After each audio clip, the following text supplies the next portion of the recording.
Secretary LaHood, thank you for being with us. Thank you. Let me start off with Toyota, another recall this week. Can you tell us your feeling about the safety of Toyota and how they're responding? I think Toyota has changed a lot since they had their sticky pedal and floor mat entrapment. I think they've changed their business model. I think they're listening a lot more to their people in North America.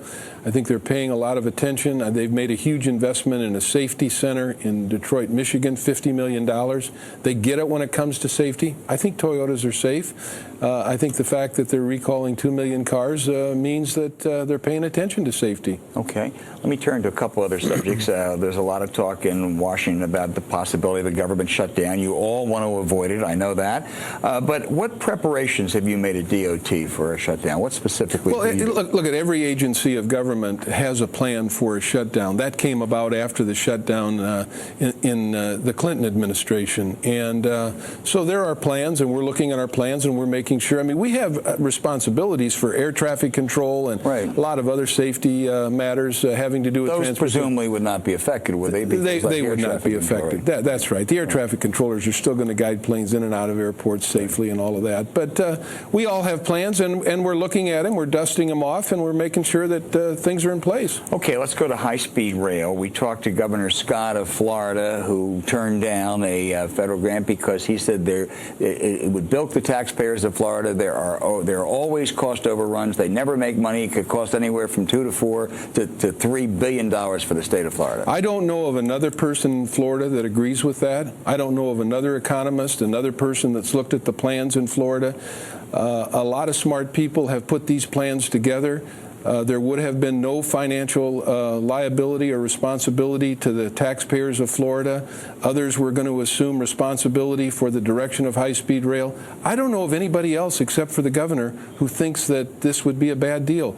$2 billion to begin high-speed rail. People have been working on it for 20 years. It would have put an enormous number of Floridians to work. It would have helped people that are unemployed. It would have helped the economy. So he's the Lone Ranger on this. Have you tried to persuade him? I have tried to persuade him. And unsuccessfully. Correct. Yeah. 2 other governors have turned down these grants, too. I mean, is this a trend?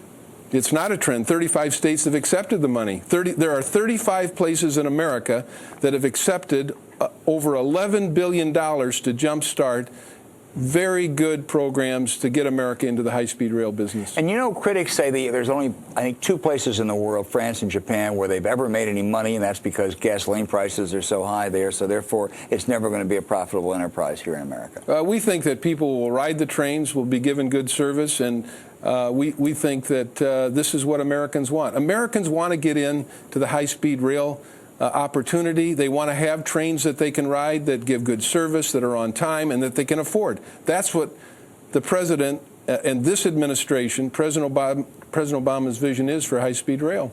In a very partisan, polarized town, Mr. Secretary, one of the things that does cut across partisan lines are the need for better infrastructure in America. The Chamber of Commerce, labor, the truckers all say, hey, we not only ought to have more infrastructure, but we're willing to pay for it. Why not? Why not have a higher gasoline tax? Given what's happened in the Middle East, it would be energy. You can make an argument from an energy standpoint and for more funds for infrastructure. Because there's 9% unemployment, because we're in a very tough economy. The president believes this is not the time to say to people that are out of work that can ill afford a gallon of gasoline, let alone an additional tax. Now's not the time. So that's off the table until unemployment gets down. It's off the table until the economy looks a lot brighter. Yeah. And how much do you think you'll get out of Congress on questions like infrastructure and high-speed rail? Pretty austere times. Look, transportation is very bipartisan. There are no Republican or Democratic bridges. There are no Republican or Democratic roads.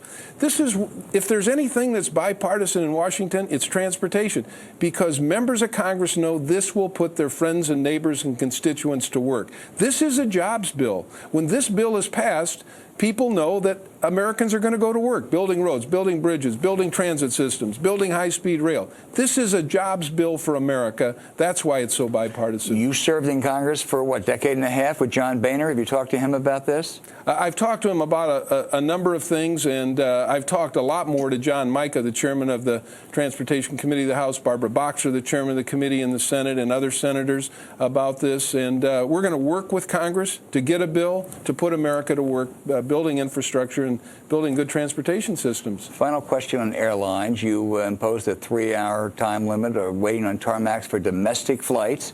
It seems to have worked. Are you going to extend it to international flights, too, in America? Well, we're looking at it. We know that it works. We know that our 3-hour tarmac delay for the last 2 months of last year, absolutely no delays. It's down to 0. So our enforcement did work, and we're looking at international flights also. Well, good. Transportation Secretary Ray LaHood, former congressman from Peoria. I want to tell you how much I enjoyed being with you today. Great Thank to be you. with you.